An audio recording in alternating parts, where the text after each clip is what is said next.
امشب در 24 تلاش اعضای سازمان ملل برای به رسمیت شناخته شدن فلسطین به عنوان یک کشور.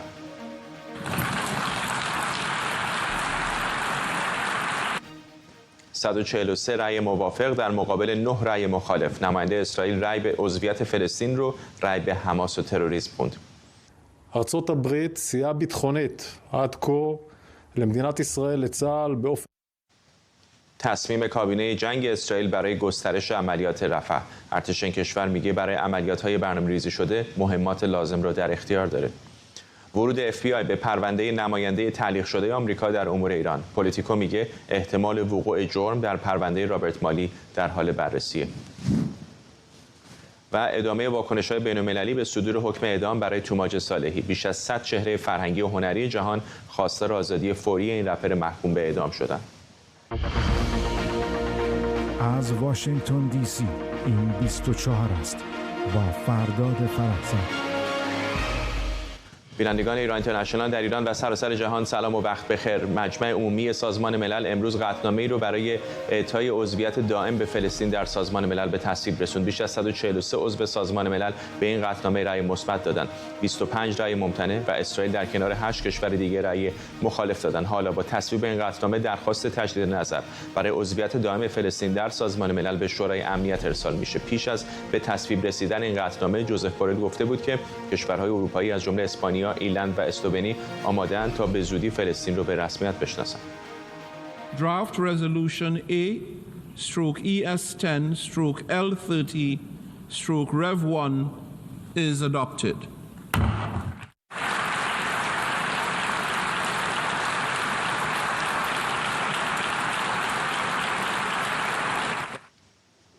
همکارم مریم رحمتی از محل نشست در سازمان ملل با ماست. مریم، تعداد رأی‌های مثبت خیره کننده است.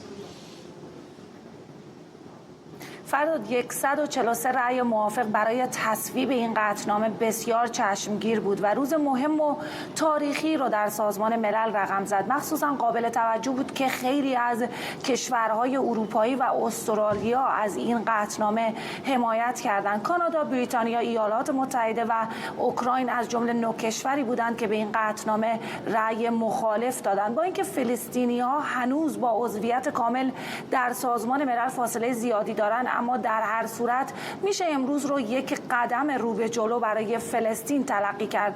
با تصویب این قطعنامه فلسطین موقعیت ناظر خودش رو حفظ میکنه، اما تقریبا تمام حقوق یک کشور عضو کامل رو خواهد داشت، به جز حق رأی در مجمع عمومی و نامزدی برای ارگانهای سازمان ملل مثل شورای امنیت و شورای اقتصادی اجتماعی این سازمان. دستاورد دیگری که برای فلسطین این قطعنامه در واقع به همراه داشت اینه که این قطعنامه تأکید میکنه که فلسطین واجد شرایط عضویت در سازمان ملل و به شورای امنیت توصیه میکنه که این موضوع رو به نحو مطلوب بررسی بکنه. حالا مشخص نیست که دوباره این موضوع به شورای امنیت آورده خواهد شد و اگر این اتفاق بیفته دوباره همون سرگذشت همیشگی تکرار خواهد شد و دوباره با وتوی آمریکا روبرو خواهد شد یا خیر. حالا به هر حال باید منتظر موند و دید که واقعا چه اتفاقی خواهد افتاد، اما اینجا دیپلمات‌ها به ما میگن که روسیه تلاش داره که در همین روزهای آینده به هر حال این موضوع رو دوباره به شورای امنیت بیاره. اما بر اساس منشور سازمان ملل فرداد عضویت کامل در این سازمان اول باید توسط شورای امنیت به تصویب برسه و بعد توسط مجمع عمومی سازمان ملل تایید بشه. به هر حال امروز نماینده آمریکا در مجمع عمومی در سخنرانی خودش در واقع دوباره تکرار کرد که دوباره اگر این درخواست به شورای امنیت برای رأیگیری آورده بشه آمریکا دوباره وتو خواهد کرد. آمریکا مدت‌ها که در واقع مخالفت خودش رو با عضویت کامل فلسطین در سازمان ملل ابراز کرده. ایالات متحده میگه مخالف ایجاد کشور مستقل فلسطین نیست، ولی مخالفتش به این دلیل که توافق راه حل دو کشوری باید در واقع میان اسرائیل و فلسطین و با مذاکرات دو طرف انجام بشه و ماه گذشته هم دقیقاً به همین دلیل درخواست عضویت کامل فلسطین رو در شورای امنیت سازمان ملل وتو کرد. آمریکا همچنین میگه عضویت کامل فلسطین میتونه منجر به قطع کمک‌های مالی ایالات متحده آمریکا به سازمان ملل بشه و میدونیم که آمریکا بزرگترین تمویل کننده مالی سازمان ملل، مخصوصا اگر دونالد ترامپ دوباره به کاخ سفید راه پیدا بکنه. میدونیم که ترامپ رابطه خوبی با سازمان ملل نداره. همین حالا هم سفیر آمریکا میگه که باید به کنگره آمریکا در مورد عضویت فلسطین و تصویب قطعنامه امروز توضیحاتی ارائه بکنه تا جلوی قطع کمک‌های مالی رو بگیره. بعد از رأیگیری در مجمع عمومی من در مورد تصویب این قطعنامه از منصور ریاض سفیر فلسطین در سازمان ملل پرسیدم. اتفاق امروز یک پیام داره، اینکه فلسطین واجد شرایط عضویت در سازمان ملله و با این حمایت گسترده در مجمع عمومی، یعنی 143 رأی موافق در برابر 9 رأی مخالف، جهان آماده پذیرفتن فلسطین به عنوان یک عضو تمام و کماله. دوم، فلسطین از جهان به خاطر این پیام که آماده پذیرش اونها به عنوان یک عضو تشکر میکنه و فلسطین نیز آماده پیوستن به جامعه ملله، چون که فلسطینی‌ها هم میخوان در حد توان خود در امور جهانی و دستور کار سازمان ملل ایفای نقش کنند. ما توانمند، مسئول و واجد شرایط هستیم. گفتگوی همکارم بود مریم رحمتی با ریاض منصور، نماینده تشکیلات خودگردان فلسطین در سازمان ملل. در نشست امروز مجمع عمومی سازمان ملل درباره بررسی موجودیت فلسطین به عنوان یک کشور، نماینده اسرائیل با انتقاد از برگزاری نشست گفت سازمان ملل از سوزاندن کودکان فلسطینی به دست حماس حمایت میکنه. این سازمان تصمیم گرفته که این حق رو به نازی‌های جدید بده و حقوق به اونا بده که اسرائیل ها و در کریماتوریوم و کودکان فلسطینی در کشته میشن. شما اینجا دارین کمک میکنید به کسانی که باعث سوختن و سوزاندن کودکان اسرائیل شدن. چگونه شما میتونید چشم خودتون رو ببندید و نبینید این موضوع را؟ یا این نفع سیاسی برای شما ده، یا این ارزش‌های متشتت شما هست؟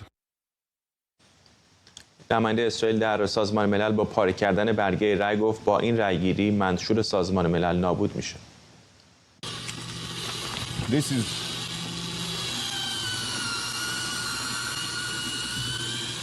You are shredding the UN Charter with your own hands. Yes, that's what you're doing, shredding the UN Charter. منصور فرهنگ، تحلیلگر سیاسی و روابط بین‌الملل از نیویورک با ماست. آقای فرهنگ، از منظر سیاسی ضربه بزرگی است برای اسرائیل، اینطور نیست، هرچند که میدونم احتمال اینکه در شورای امنیت به تصویب برسه تقریبا صفره. در حال حاضر آمریکایی‌ها مخالف عضویت فلسطین در سازمان ملل متحد نیستن، ولی میگن که این باید نتیجه مذاکره بین طرفین باشه. فلسطین از سال 2012 میلادی در واقع ناظر غیر عضو بوده. بنابراین در سازمان ملل به تعدادی از کشورها هم نمایندگان سازمان آزادی بخش فلسطین رو میپذیرند. ولی واقعیت همینه که امروز بیش از هر زمان دیگری حمایت بین‌المللی از ایجاد کشور مستقل فلسطین پیشرفت‌های قابل توجهی کرده بیش از هر زمان دیگری، ولی مسئله اساسی اینه که خود فلسطینی‌ها متحد نیستند. امروز حماس با موجودیت اسرائیل مخالفه و تا زمانی که این تشکیلات بتونه عضویت خود اسرائیل رو در مجمع عمومی نپذیره به عنوان یک کشور مستقل، بسیار بعیده که ما انتظار مذاکره بین طرفین داشته باشیم. مشکل بزرگ فلسطین برای اینکه این حمایت سیاسی بین‌المللی رو تبدیل به حقوق مردم فلسطین بکنه، ایجاد یک تشکیلات متحد فلسطینی است که موجودیت اسرائیل رو بپذیرند و در ضمن بر مبنای تمام قطعنامه‌های سازمان ملل متحد و تصمیم شورای امنیت که ایده تشکیل کشور مستقل فلسطین از اون موقع میتونن برخوردار بشن. ولی با نهایت تأسف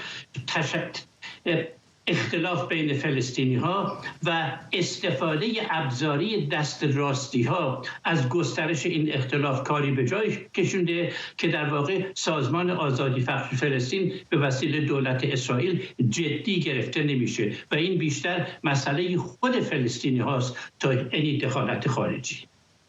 چقدر فکر میکنید که ولی این نشان دهنده این میتونه باشه تا اندازه‌ای که علیرغم تمام انتقاداتی که متوجه حماس هست ولی اقدام اونها در 7 اکتبر الان نتیجهش این شده که در مجمع عمومی چنین بحثی مطرح شده؟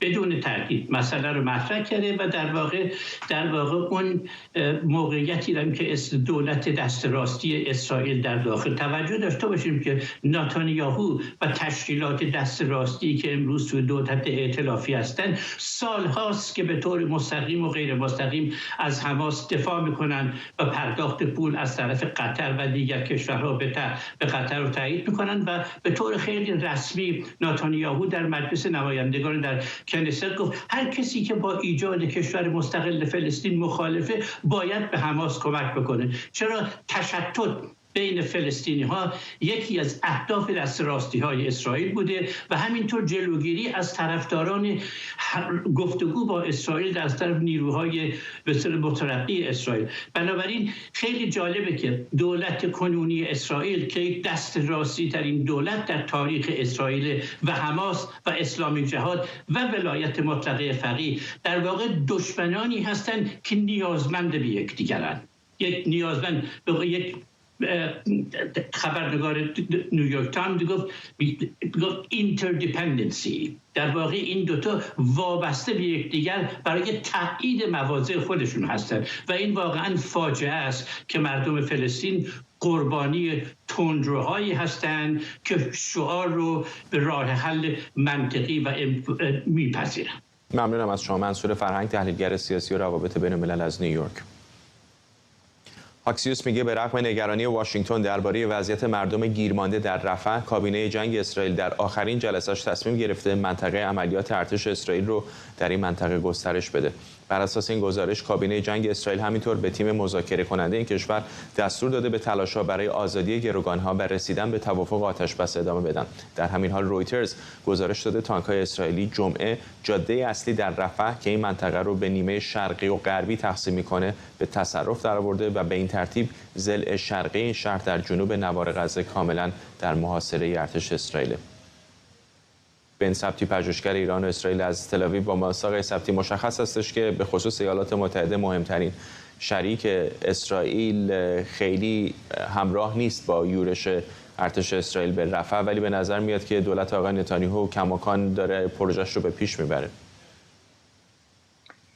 بله، این موضوع در واقع در یک وضع بغرنج و پیچیده‌ای وارد شده، چون از یک طرف حماس به هیچ وجه به هیچ کدوم از این قراردادها، تفاهم‌ها که خواستن در مورد گروگان‌ها درست بکنن و با میانجیگری قطر، مصر، آمریکا و غیره به اونها هیچ تن نداد و برای همین در واقع یک بهانه‌ای شد برای دولت آقای نتانیاهو که چون اومد و همش تبلیغ کرد برای اینکه ما باید وارد رفح بشیم، ما واقعا باید وارد رفح بشیم و تا پایان این جنگ هیچ چیزی فایده نداره. پس در واقع این بهانه داده شد به دولت آقای نتانیاهو که به ارتش امر بکنه و وارد رفح بشن.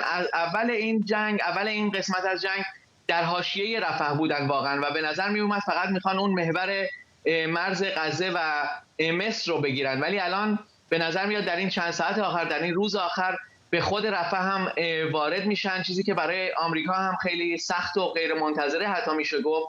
ولی در واقع الان برای اسرائیل، برای دولت اسرائیل انگار دو راه وجود نداره، فقط یک راه وجود داره. به نظر میرسه که مسئله گروگان‌ها هی به عقب و عقب‌تر میره، هیچ راه چاره‌ای به وجود نمیاد. حتی حماس برای خودش هم فکر نمیکنه که مثلا اگر اینها رو بیاد وارد تفاهم بشه، آزاد کنه، قسمتیشون رو وارد چونه زنی بکنه، خب میتونه وقت بیشتر بخره و در واقع الان ممکنه حماس اون آخرین اشتباهو کرده و بهانه رو داده دست دولت اسرائیل و دولت اسرائیل از این موضع خودش عقب نشینی نمی‌کنه. فکر نمی‌کنید دولت اسرائیل تا اندازه بسیار زیادی در جامعه جهانی منزوی شده؟ وقتی امروز رأیگیری مجمع عمومی سازمان ملل رو می‌بینید، تعداد کشورهایی حتی در اروپا که حاضرن فلسطینیان رو به رسمیت بشناسن، فکر نمی‌کنید که جنگ نظامی رو شاید داره به پیش میبره دولت آقای نتانیاهو، اما جنگ افکار عمومی رو چندان درش توفیقی نداشته؟ بله، من از این نظر کاملا موافق هستم، چون به خاطر زمانی که اینقدر طول کشید، ما الان 7 ماه و نیم تقریبا در این جنگ هستیم، اسرائیل به همچین چیزی عقیده نداشت تا حالا. ما مثلا جنگ 6 روزه رو به یاد میاریم، فقط 6 روز که اسرائیل مساحت خودش رو 3 برابر کرد. حتی جنگ اکتبر 73 یوم کیپور 23 روز بوده و باز دست اسرائیل بالا بوده، با اینکه اولش خب یک ضربه و یک سورپرایز میشه، ولی الان 7 ماه و نیم وقت تلف شده و متاسفانه اشتباهات بسیاری در همه رده‌ها شد و واقعا افکار عمومی دنیا وقت داشت که اون فاجعه‌ای که برای اسرائیل به وجود اومد، اون 7 اکتبر 8 اکتبر، تمام این فجایعی که به وجود اومد و حتی مسئله گروگان‌ها الان به کناری رفته و مسئله اصلی تبدیل شده به رنج فلسطینی‌ها یا حمله اسرائیل به مردم غیر نظامی غزه، حالا در هر قسمتی هستند. پس واقعا این موضوع تلف کردن وقت یک اسلحه‌ای شد که اسرائیل در واقع تقدیم کرد به طرف دوم و اونها خب مسلماً یک استفاده بسیار زیادی بردن از این موضوع. ولی الان واقعا این مرحله آخر در این مسئله رفح باید اسرائیل معلوم بکنه که آیا جدی هست حتی یا میخواد بره واقعا و یک عملیاتی انجام بده که این جنگ رو به پایان برسه، یا اینکه نه باز هم یک مقدار وقت تلف بشه و نتیجه پیدا نکنه. ما بعد این رو در چند روز آینده باید معلوم بشه، وگرنه باز کار بغرنج‌تر میشه. ممنونم از شما. بن ثبتی، پژوهشگر ایران و اسرائیل از تل‌آویو. شیخ مشعل الاحمد الصباح امیر کویت در یک سخنرانی تلویزیونی همین ساعتی پیش اعلام کرد که مجلس این کشور رو منحل کرده. بنا به گزارش تلویزیون دولتی کویت، آقای الصباح برخی مواد قانون اساسی رو هم برای حداکثر 4 سال به حالت تعلیق درآورده و اختیارات مجلس و کابینه کشور رو هم به دست گرفته.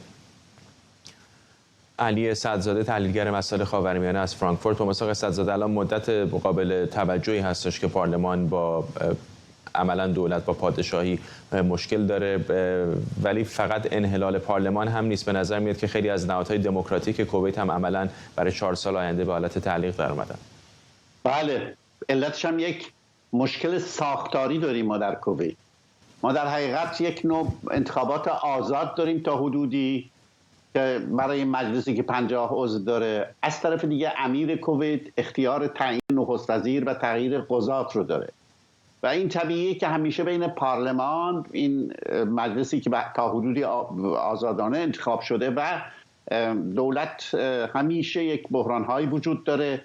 در 2 سال گذشته 4 بار مجبور شده بودن مجلس رو منحل کنن. از 1991 که جورج بوش کویت رو به اصطلاح آزاد کرد و صدام حسین رو بیرون انداخت از کویت تا به حال 13 تا پارلمان انتخاب شده در کویت. از این 13 تا پارلمان فقط 3 تاشون تونستن تمام دوره قانونگذاری سر کار باشن، بقیهشون هنوز زود از وقت منحل شدن. الان هم همینه. الان این پارلمانی که منحل شده 1 سال قبل انتخاب شده بوده. علتش هم این است که در پارلمان اول ما حزب نداریم، احزاب نداریم در کویت، ولی آزاده. یعنی در حقیقت 5 تا حوزه انتخابی است در کویت، از هر حوزه 10 تا کاندیدا میشن و از این 50 نفر در انتخابات گذشته 28 نفرش از مخالفین دولت بودن، یعنی اکثریت دست مخالفین دولت بود. به همین علت دولت اصلا فلج شده بود، کاری نمیتونست بکنه. الان هم که شیخ مشعل مجلس رو منحل کرده، گفته من مجبورم بخشی از قانون اساسی رو تغییر بدم تا از این بلوک، از این به اصطلاح همدیگر رو به اصطلاح به بنبست کشوندن از این وضع نجات پیدا کنیم. و همونطور هم که شما گفتید اصلا انتخابات رو برای 4 سال به تعویق انداخته و تمام اختیارات مجلس رو داده به دست دولت بعد در دست امیر. به همین علت ما این بحران ساختاری داریم در کویت که الان رسیدیم به این بنبست. حالا اینکه مردم کویت به این دستور امیر کویت چه عکس‌العمل نشون بدن نمیدونیم، ولی واقعیت این است که در انتخابات قبلی انقدر مردم مجبور شدن برن پای صندوق انتخابات که عملا دیگه چندان ولعی هم نبود برای انتخابات. مردم اصرار چندانی نداشتن. انتخابات قبل زیر 50% بود نرخ مشارکت. آقای سعدزاده، اگه یادتون باشه در ایران خیلی اوقات قدیم‌ترها موقعی که یه جایی خیلی خوب بود میگفتن کویته، ولی الان خیلی از کویتی‌ها شرایط زندگیشون رو با اینکه به قول شما تنها شبه دموکراسی حداقل هست در اون منطقه خلیج فارس مقایسه میکنن با بعضی دیگر از کشورهایی که اتفاقا پادشاهی مطلقه دارن، مثل قطر، مثل امارات متحده عربی، حتی الان عربستان سعودی، و میبینن که کیفیت و رشد اقتصادی همسایگانشون در بسیاری از موارد و حتی کارآمدی دولت اونها موفق‌تر هست تا کشور خودشون که نسبتاً دموکراتیک است. این چه سیگنالی به نظرتون در کل منطقه میفرسته، هم برای رهبران کویت هم برای مردم منطقه؟ متاسفانه این سیگنال رو میفرسته که دموکراسی اون چیز ساده‌ای که ما میگیم نیست. دموکراسی میتونه بر ضد خودش تبدیل بشه. دموکراسی میتونه مانعی برای پیشرفت هم بشه اگر بلوغ دموکراسی نباشه، چون دموکراسی بدون آدم دموکرات ها میسر نیست. شما برای ایجاد دموکراسی احتیاج به آدمای دموکرات دارید و کسانی که در انتخاب شدن به عنوان دموکرات در مجلس میرن، یک اولین کاری که باید بکنن باید منافع ملی رو بر منافع شخصی و گروهیشون ارجحیت بدن و اگر این کار رو نکنن همیشه این وضعی است که خواهد بود. یعنی در حقیقت دموکراسی میشه شبه دموکراسی یا اینکه دموکراسی تبدیل میشه به مسئله بلوکه کردن همدیگه، که این اتفاقی که در اونجا افتاده. حرف شما کاملا درسته. در اثر این اختلافی که بین دولت و مجلس بوده این 2 سال گذشته، یک مقدار از سرمایه‌گذاری ها، ساختن به اصطلاح مسائل روبنایی، رسیدن به مسئله بهداشت و غیره، همونطور که شما گفتید به نسبت دیگر کشورهای خلیج عقب افتاده کویت، با اینکه کویت خیلی کشور ثروتمندیه. حالا شیخ مشعل دستور داده که این وضع رو میخواد تموم کنه، یعنی بعضی از مواد قانون اساسی رو که باعث این به اصطلاح مشکلات ساختاری شده میخواد تعلیق بکنه، به امید این که اگر یک دست بشه و اختیارات پارلمان رو به دولت و به خودش بده شاید بتونه یک پیشرفتی در کار داشته باشه، ولی نمیدونیم که این کار انجام بگیره یا نه. ولی فعلا انتخابات به همونطوری گفتید برای 4 سال به تعویق افتاد. ممنونم از شما علی سعدزاده، تحلیلگر مسائل خاورمیانه از فرانکفورت. مدیر کل آژانس بین‌المللی انرژی اتمی میگه این سازمان ابزار لازم برای نظارت بر فعالیت‌های استراتژیک برنامه هسته ایران را از دست داده. رافائل گروسی در گفتگو با CNN گفته همکاری جمهوری اسلامی در سطحی که باید باشه نیست. او گفته یکی از دلایل سفرش به ایران این بود که تلاش کنه وضعیت رو بعد از مدت‌ها نبود ارتباط و تماس بهبود بده. آقای گروسی گفته با توجه به سطح غنیسازی جمهوری اسلامی که نزدیک به اهداف نظامیه، نظارت آژانس بر فعالیت هسته ایران باید افزایش پیدا کنه، چون سطح فعلی نظارت نمیتونه شفافیت کافی و لازم رو ایجاد کنه. شایان سمیعی، کارشناس امنیت ملی از ویرجینیا با ما. آقای سمیعی، الان مدت هاست که از سمت آژانس، چه از دبیر کل چه از کارشناسانش میشنویم که نظارت آژانس اونقدر که باید و شاید در ایران نیست. چقدر فکر میکنید که اصلا ممکنه ایران از این فرصت داره استفاده میکنه و مخفیانه برنامه نظامی هستش رو توسعه میده؟ با درود به شما جناب فرزاد و مردم عزیز ایران، کاملا این گونه هست. برای اینکه جمهوری اسلامی اون چیزی که نیاز داره زمانه، اون چیزی که داره به دست میاره از طریق این گفتگوها و رفت و آمدهای آقای گروسی همون زمان هست. آقای گروسی به نظر من در کنفرانس خبری که بعد از بازگشت از تهران داشتن، در مقایسه با اون کنفرانس خبری که در اصفهان با آقای اسلامی داشتن، انگار که انقدر حرکات ژیمناستیک داشت میزد که نمیدونست چگونه بخواد جمهوری اسلامی رو با خودش همسان بکنه، در صورتی که به نظر من جمهوری اسلامی تا زمانی که جامعه بین المللی با صداقت و با استواری جلوی اینها نایستن، جمهوری اسلامی سعی میکنه که زیرابی بره و از مسئله فرار بکنه و بخواد زمان بیشتری بخره. الان هم ما میبینیم دقیقاً همین داره اتفاق میفته. آقای گروسی وقتی که از ایران برگشت در مصاحبهش با CNN اعلام کرد که شرایط ناهموار هست و گفت ما انتظار بیشتری از جمهوری اسلامی داریم، ولی نمیاد به دقت بگه ما نیاز داریم که جمهوری اسلامی غنیسازی اورانیوم رو متوقف بکنه، ما نیاز داریم که جمهوری اسلامی اجازه بده که بازرسان و دوربین ها مجددا آغاز به کار بکنن. وقتی اینها بیان نمیشه، به نظر من به جمهوری اسلامی این نقطه نظر رو میده که شما هر کاری دلتون میخواد میتونید بکنید، ما زیاد استوار نیستیم در اقدام علیه شما. ممنونم از شما. شاهین سمیعی، کارشناس امنیت ملی از ویرجینیا. پولیتیکو میگه FBI درباره احتمال وقوع جرم توسط رابرت مالی، نماینده تعلیق شده آمریکا در امور ایران، در رسیدگی به اطلاعات محرمانه تحقیق میکنه. به گزارش این وبسایت خبری، FBI به دنبال بررسی این موضوع که آیا رابرت مالی اطلاعات طبقه بندی شده رو به ایمیل شخصیش منتقل کرده یا نه، اقدامی که ممکنه این اطلاعات رو برای یک بازیگر خارجی قابل دسترس کرده باشه. پولیتیکو میگه چنین پرونده‌های اغلب ابهامات زیادی دارن و ممکنه روند تحقیقاتش ماه‌ها و حتی سال‌ها به طول بکشه. FBI در پاسخ به سوال پولیتیکو گفته انجام تحقیقات رو رد یا تایید نمی‌کنه.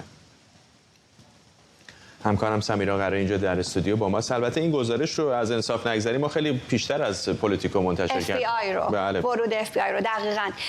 اتفاقی که افتاده، یعنی کاری که پولیتیکو کرده اینه که با 2 تا فرد صحبت کرده، منابع گمنام، یک کسی که بریف می‌شده اطلاعات راجع به این پرونده دریافت کرده، یک کسی هم که به امور آشنا هست. به این شکل اینها معرفی شدن و خبری که داره منتشر میکنه که واقعیتش اینه که خیلی هم خبر تازه‌ای نیست، اینه که FBI داره تحقیقات قضایی انجام میده راجع به پرونده آقای مالی، اینکه ببینند که این بحثی که حالا 2-3 روز پیش هم راجع بهش صحبت می‌کردیم که اطلاعات محرمانه وزارت امور خارجه رو منتقل کرده به ایمیل شخصی و از طریق ایمیل شخصی روی موبایلش دانلود کرده، آیا این اتفاق افتاده یا نه، آیا فرد دیگری، یک گروه هکری دسترسی پیدا کرده یا نه، و نکته اینه که چقدر این اتفاقات سهوی بوده، چقدر به عمد بوده، چون اینها مسئله است اینکه شما به عمد این اطلاعات رو منتقل کنی که به سمع و نظر یک فرد دیگری که مجوز امنیتی نداره برسونی، یا اینکه چقدر اینها رو برای این دانلود کردی که در خانه بخوای نگاه بکنی و مرتکب اشتباه شدی، که یک مقدار از آقای مالی بعیده. آقای مالی 3-4 سالی نیست که در وزارت خارجه است. آقای مالی دهه هاست که در کارهای مربوط به دیپلماسی ایالات متحده شرکت داره. از نگاه بکنی مسئله کمپ دیوید، هر مستندی که از کمپ دیوید نگاه بکنی یه گوشه آقای مالی جوان رو داری میبینی که شرکت داره در اون مذاکرات صلح اسرائیل و فلسطین. مرد دیپلماسیه، یعنی بعیده که خیلی سهوی باشه. حالا این نظر شخصی منه، ولی آنچه که FBI داره الان انجام میده اینه که ببینه این کار رو آقای مالی کرده یا نه، آیا عمدی بوده، آیا سهوی بوده، و هنوز اقامه دعوا نشده علیه آقای مالی، هنوز اتهامی به او به شکل رسمی وارد نشده و اونم برای دادستانا کار راحتی نیست. یعنی همین سهوی یا عمدی بودن رو اینکه در دادگاه با هیئت منصفه بخوای ثابت بکنی، حتی اگر من و شما هم ایمیلی رو بخوایم فوروارد بکنیم به ایمیل شخصیمون، چطور واقعا میشه ثابت کرد که سهوی بوده یا قصد این رو داشتیم که ببریم خونه به این نفر نشون بدیم؟ همینه، نیت خوانی یا حدس زدن یک فرد بر اساس نیاتش یکی از سخت‌ترین کارهایی که در یک دادگاه میشه انجام داد. ولی نکته‌ای که وجود داره فرداد این هست که اطلاعاتی که ما در حال حاضر راجع به آقای مالی داریم واقعا اطلاعات اندکی هست. اگر که نگاه بکنیم با آنچه که وزارت دادگستری داره میگه که نمیگه، FBI که نمیگه، و وزارت خارجه که ما گمان میکنیم اطلاعاتی در دست داره که به خاطر قانون حریم شخصی در اختیار دیگران قرار نمیده. نکته اینه که اداره امنیت دیپلماتیک وزارت خارجه، همون DS، وقتی که به آقای مالی اطلاع میده که مجوز امنیتی شما باطل شده، از اونجا به بعد هر سوالی راجع به مجوز امنیتی رو جواب نمیده و میاد میگه بله ایشون کارمند ما الان در لیو، در مرخصی طولانی مدت هست. اون کسی که به نظر میرسه الان باید جواب بده FBI هست که پیشتر هم با هم که صحبت میکردیم، صحبت آقای کاردین سناتور رو من بهت گفتم که گفته بود آنچه که ما دنبالش هستیم رو FBI داره، نه وزارت وزارت امور خارجه. اونا هم که تا موقعی که اتهام مطرح نکنن چیز زیادی نمیگن، اصلا عمومی نمیکنن. چه وزارت دادگستری چه FBI وقتی داره راجع به یک فرد تحقیق میکنه اون رو به هیچ عنوان در ملأ عام مطرح نمیکنه، در اختیار عموم قرار نمیده. حتی خود فرد هم ممکنه در جریان نباشه. الان آقای مالی حتی ممکنه خودش ندونه که در چه رابطه‌ای داره از او تحقیق میشه.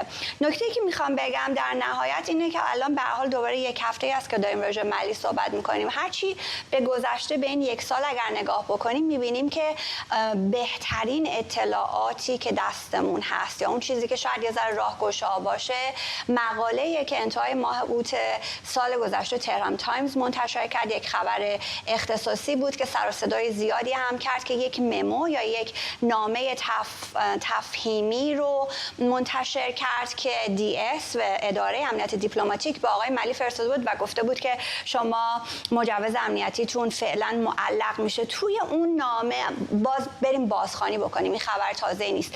یک دو تا نکته جالبی که وجود داره که اگر بخوام دقیقاً معادلش رو بخونم لغت به لغت، میگه که اون چیزی که ذکر شده این هست که ما به این نتیجه رسیدیم که صلاحیت شما در داشتن مجوز امنیتی به روشنی دیگر سازگار و همسو با منافع امنیت ملی آمریکا نیست. این جمله ثقیلی هست. یعنی چه بوده که شما به روشنی دیگه معتقدید که آقای مالی در جهت منافع ملی آمریکا در حرکت نیست، در مسیرش اون سمت نیست. و باز اون سه اتهامی که با آقای مالی متوجه هست باز در اون نامه آمده بود. ما همه اینا رو که میدونیم از منابعی هست که در ایران منتشر شده که خود همین داره بحث هک رو الان زنده میکنه. یعنی این افرادی که مثلا در کنگره نامه نوشتن به آقای بلینکن میگن که این تهران تایمز این اطلاعات رو از کجا آورده؟ هک شدین دیگه. یعنی یکی از ادله هایی که بحث هک رو داره پشتیبانی میکنه بحث گزارش های تهران تایمز هست. اون ستایی که اون زمان هم مطرح شده بود، یکی رفتار شخصی بود، یکی نحوه مدیریت اطلاعات محرمانه و آخری بحث استفاده از تکنولوژی بود که خب اطلاعات محرمانه و تکنولوژی رو در این 3-4 روز روش حرف زدیم. بحث رفتار شخصی به نظر من بحث جالبی میاد. اگه بخوام یه ذره گمان زنی کنم میشه به راحتی حد زد که همکاران نزدیک آقای مالی بودند که این نگرانی ها رو با اداره امنیت دیپلماتیک مطرح کردن. چون الان اگه تو در رفتارت یک مسئله داشته باشی، بهترین کسی که میتونه راجعش حرف بزنه کیه؟ من مسئله ندارم. اگر همکارانن دیگه، یعنی من مثلا میتونم چنین ادعایی رو بکنم. به همین خاطر به نظر میرسه اون کسی که فلک کرده آقای مالی رو هیچ بعید نیست که از خود میز ایران بوده باشه، با توجه به بحث پرسونال کانداکت یا رفتار شخصی که اونم البته خیلی بازه وسیعی هست، از رفتار غیر صادقانه، رفتار غیر قابل اعتماد، تا اینکه مثلا قضاوت درستی راجع به موقعیت نکردی، تصمیم غلطی گرفتی. به هر حال اینها شاید بشه گفت چکیده همه اون چیزهایی که بعد یک سال میدونیم. ممنونم از تو. همکارم سمیرا قرار اینجا در استودیو.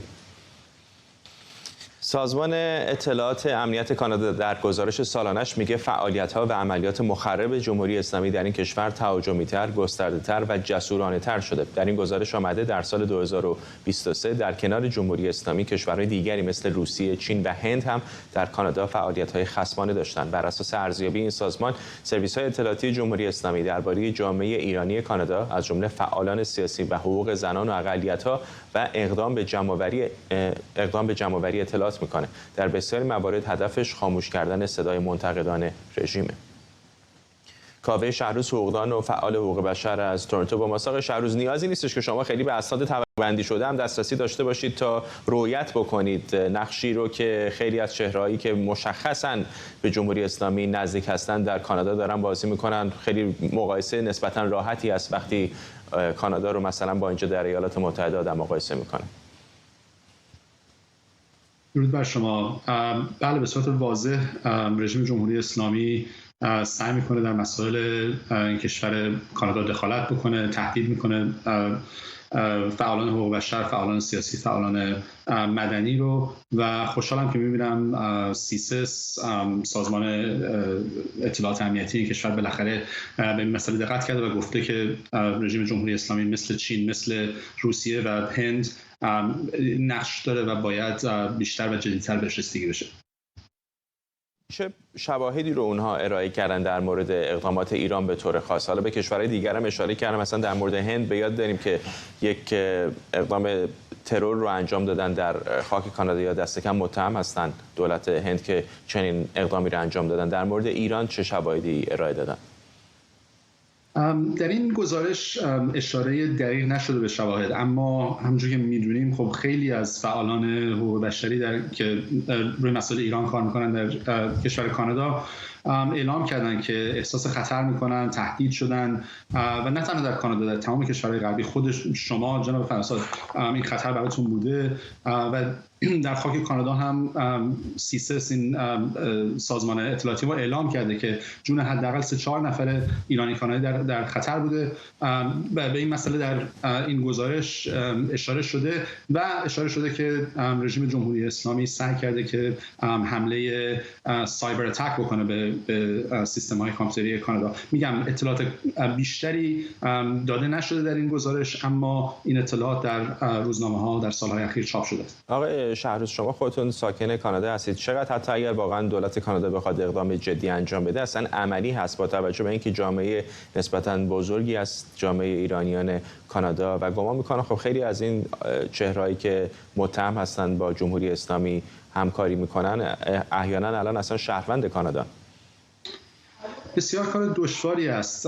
من و سازمانی که باش همکاری میکنم، Iranian Justice Collective، چند ماه دیگه در کمیسیونی که در کانادا شکل گرفته که به مسائل دخالت دولت خارجی رسیدگی میکنه، قراره بریم اونجا شهادت بدیم و صحبت راجع به این مسئله بکنیم.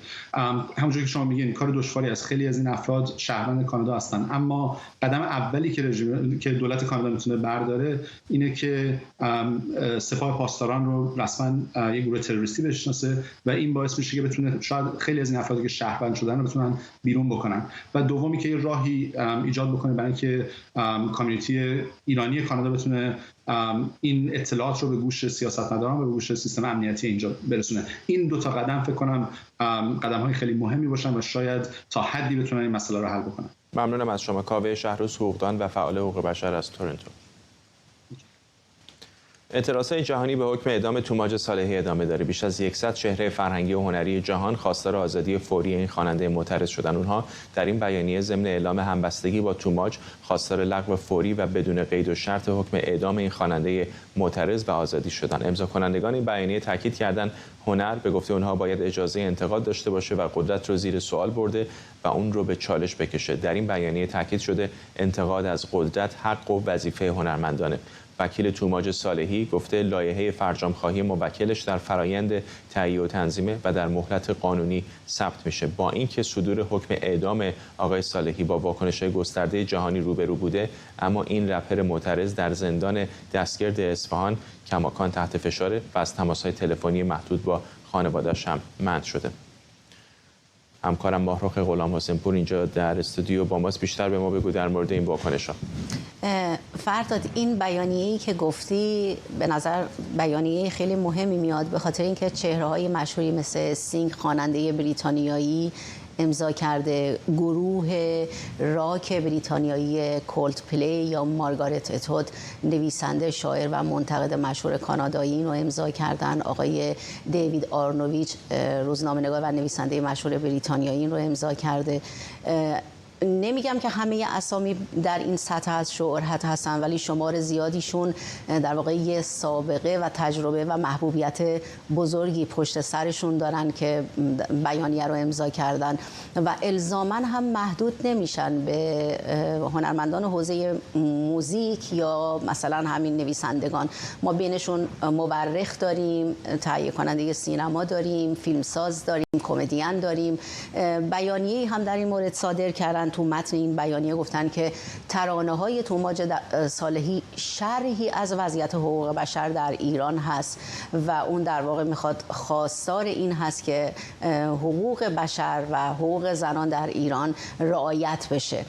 پیش از این بیانیه رو وبسایت ایندکس آن سنسورشیپ منتشر کرده. پیش از این هم سایت همین سازمان ایندکس اعلام کرده بود زمانی که تازه حکم اعدام توماج صادر شده بود که جایزه آزادی بیان شاخه هنر خودش رو به توماج اهدا کرده. اون موقع هم یک بیانیه همین چند روز پیش صادر کرده بودن در این مورد که در واقع توماج صالحی حقش هست که از حق آزادی بیان خودش استفاده کنه و اینکه تو صرفا یک هنرمند رو به خاطر اینکه از حق آزادی بیان خودش استفاده کرده به اعدام محکوم کنی، فجیع‌ترین توهین به مقوله عدالت محسوب میشه. در متن بیانیه‌شون اومده که هر هنرمندی از جمله همه ما هنرمندان حق داریم، اجازه داریم که قدرت حاکم بر جامعه رو به چالش بکشیم، وضعیت جامعه رو به چالش بکشیم و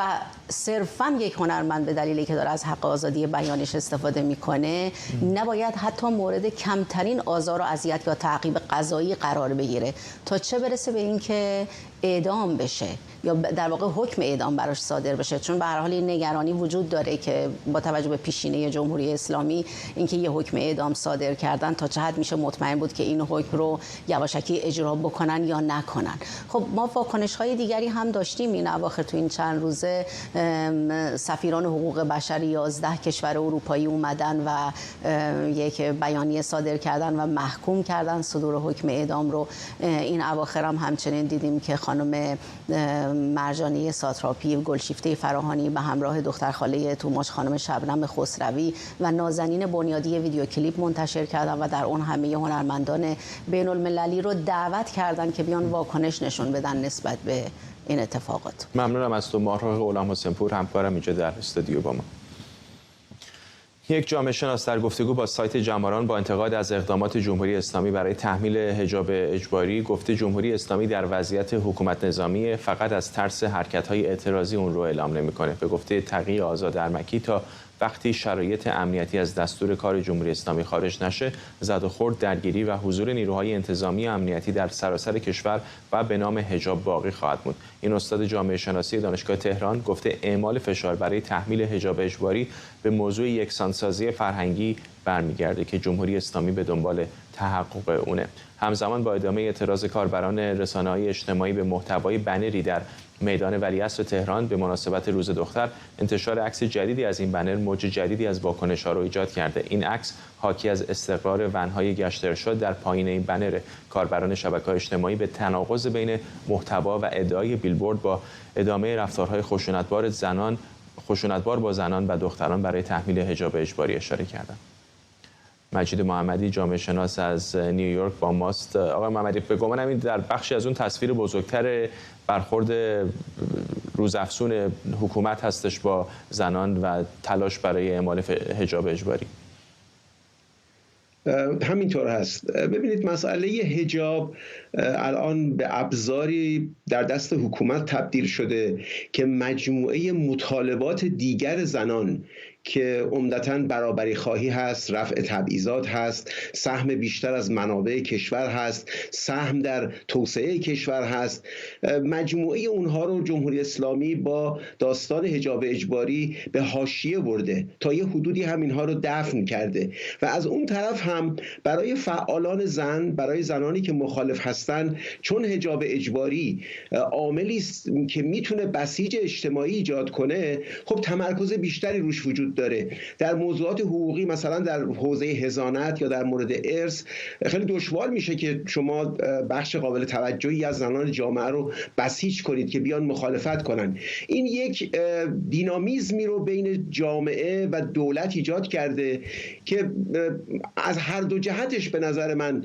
یعنی از سمت حکومتش کاملا مخرب هست که نیازها و مطالبات اصلی زنان نادیده گرفته بشه، از سمت جامعه هم در واقع داستان حجاب اجباری رو به مسئله اصلی تبدیل میکنه. من نمیگم حجاب مسئله مهمی نیست، مسئله حجاب اجباری، اما مسائل زنان در ایران یک دایره بسیار گسترده‌ای داره که مورد غفلت قرار میگیره وقتی حجاب اجباری روش تمرکز بشه. در مورد صحبت‌های آقای ارمکی که از دوستان قدیمی خود منم هستند و دوست داشتم که حضوراً این مطالب رو خدمتشون عرض می‌کردم، ایشون 4 نکته رو در مورد بحث حجاب مطرح کردن که من یه تکمله هایی رو بهش اضافه میکنم.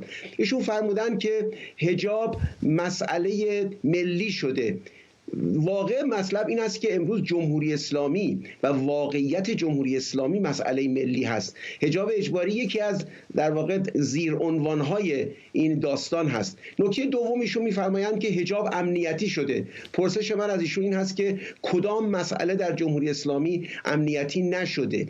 نکته سوم ایشون میگن یک نوع حکومت نظامی پنهان در کشور وجود داره. ظاهرا خیلی شبها یا در مناطق مختلف این دوست گرامی من سفر نمی کنند. حکومت نظامی در سراسر کشور در همه ساعات جریان داره و فیلم هاشو گزارش ها شما دیدیم. جمهوری اسلامی در واقع کشور رو اشغال کرده، یک حکومت اشغالگر هست.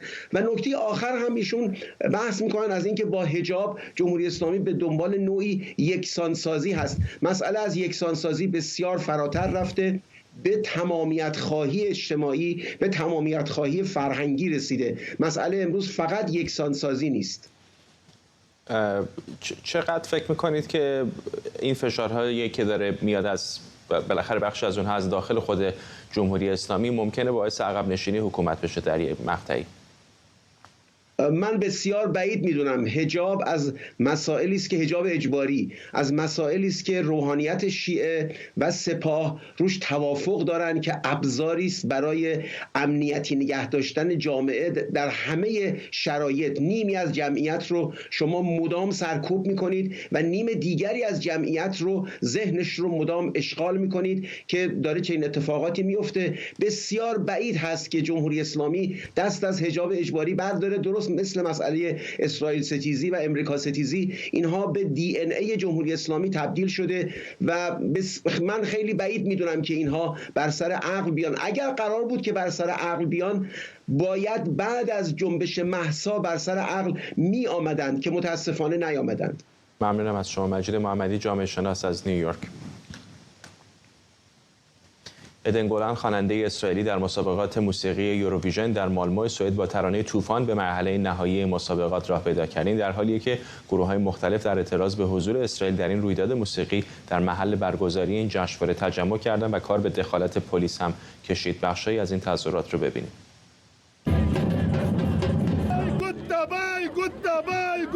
اسرائیل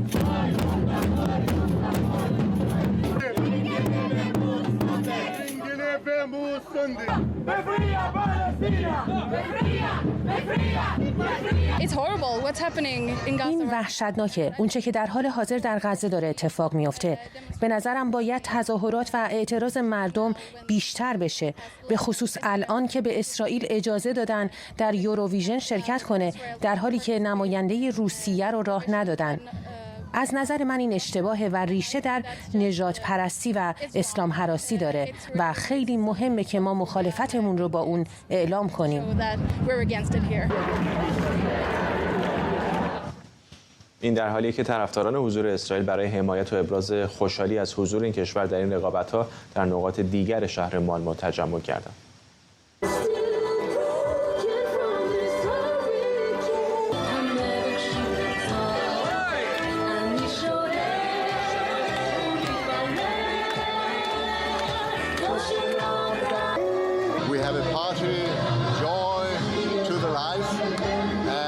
ما اینجا جشن گرفتیم، شادی برای زندگی، ولی از طرف دیگه ما مرگ بر اسرائیل رو هم داریم میشنویم. منظورم اینه که دو نقطه متفاوت وجود داره، چون هر دو طرف حق ابراز احساسات خودشون رو خواهند داشت.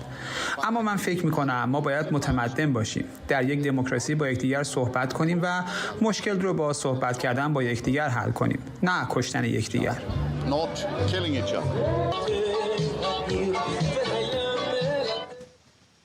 FBI هشدار داده که دشمنان خارجی میتونن از هوش مصنوعی برای انتشار اطلاعات نادرست در مورد انتخابات آمریکا استفاده کنند.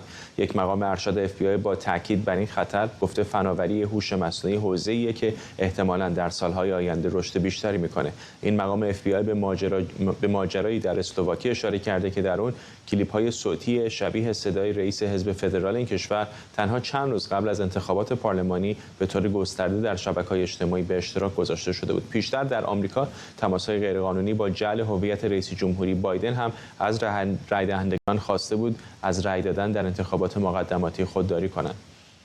امید معماریان، روزنامه‌نگار و تحلیلگر سیاسی از دیترویت. با مساق معماریان سال‌هاست که شبکه‌های اجتماعی نقش مهمی دارن بازی میکنن. نگرانی در مورد دولت‌های متخاصم و بازیگران بین‌المللی همیشه بوده، ولی الان هوش مصنوعی اصلا موضوع رو وارد یک مرحله کاملا متفاوتی کرده.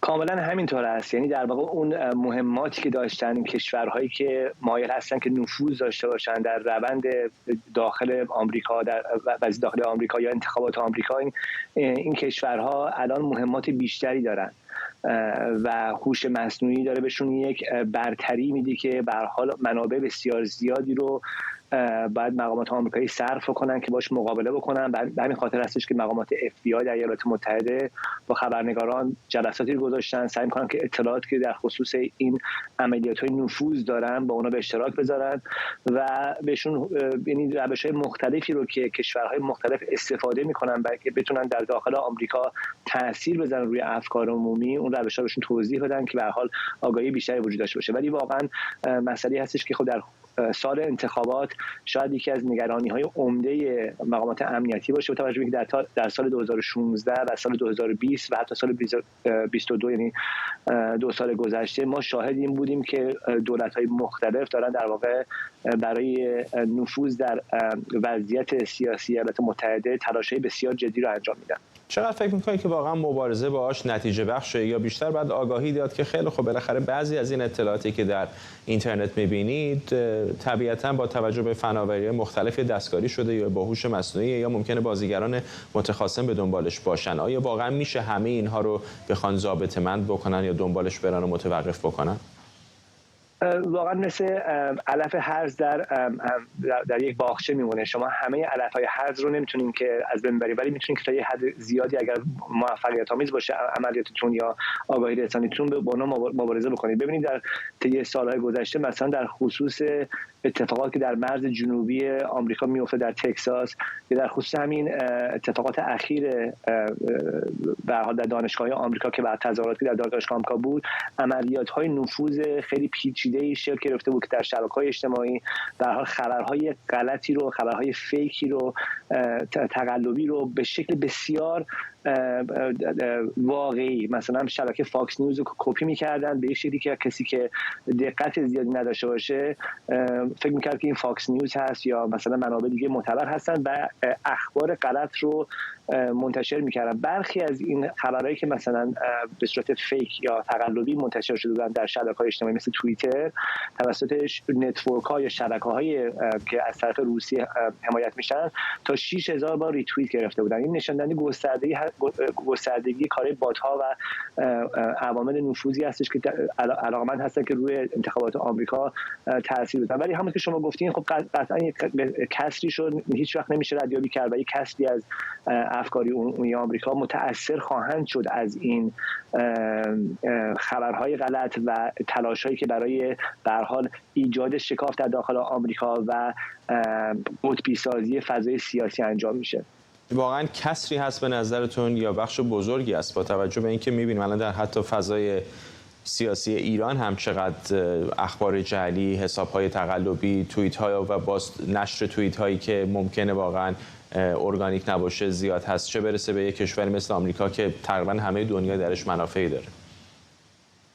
همینطور که شما میگین هستش. واقعا من خودم از در میشیگان یادم که از همسایه خودم شنیدم یه خبری رو گفتش که کاملا خبر جعلی بودش و آدم تحصیل کرده ای هم بود و اساسا برای من توضیح دادنش که این خبری که شما داری توضیح میدی جعلی هستش دشوار بود، به خاطر اینکه همه اون نشانه‌های خبر درست داشت و این خبرهای جعلی اینقدر مهندسیشون خوب هست که فاصله اینقدر واضح نیستش که این خبر جعلی هستش، ولی با مهندسی بسیار پیچیده اینها به هر حال کار میکنن و تلاش میکنن که این خبرهای جعلی رو تو بخش‌های مختلف جامعه نفوذ بدن. این یک مسئله هستش که مشخص هستش که دستگاه امنیتی اطلاعاتی آمریکا بودجه و منابع زیادی دارن صرف میکنن برای اینکه در واقع شناسایی کنن این شبکه‌ها رو و این کشورها رو و ببینن که واسه چه انگیزه‌ای دارن این کارا رو انجام میدن و تلاش کنن بکنن که به هر حال اینها رو در اشکال مختلف یا از بین ببرن یا کور بکنن یا به هر حال انگیزه‌هایی رو ایجاد بکنن برای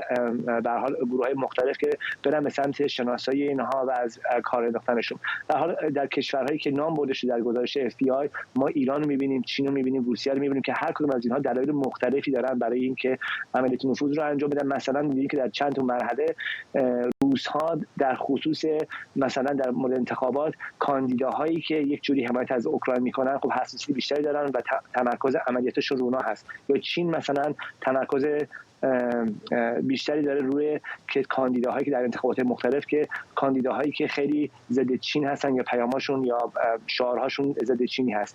در مورد ایران هم در دوره‌های قبل دیدیم که به هر حال به اشکال مختلف تلاش میکنه که در شبکه‌های اجتماعی یک عملیات نفوذ خودش رو پیرامون افزایش قطبی کردن جامعه آمریکا، افزایش بی‌نظمی و مواردی از این دست جلو بره. بنابراین با توجه به تفکیکایی که میتونن قائل بشن و تفاوتی که داره ماهیت این عملیات نفوذ، شاید بشه که برای مقامات دستگاه امنیت اطلاعاتی و اینها و ناظر بتونن که به هر حال روش‌های متفاوتی رو برای مقابله کردن با این عملیات‌های فریب اگه بشه اسمش رو گذاشت به هر حال اقداماتی رو این چاره‌هایی براش پیدا بکنن. ممنونم از شما. امید معماریان، روزنامه‌نگار و تحلیلگر سیاسی از دیترویت میشیگان. و ممنونم از شما که ما رو در این بخش از برنامه 24 همراهی کردید.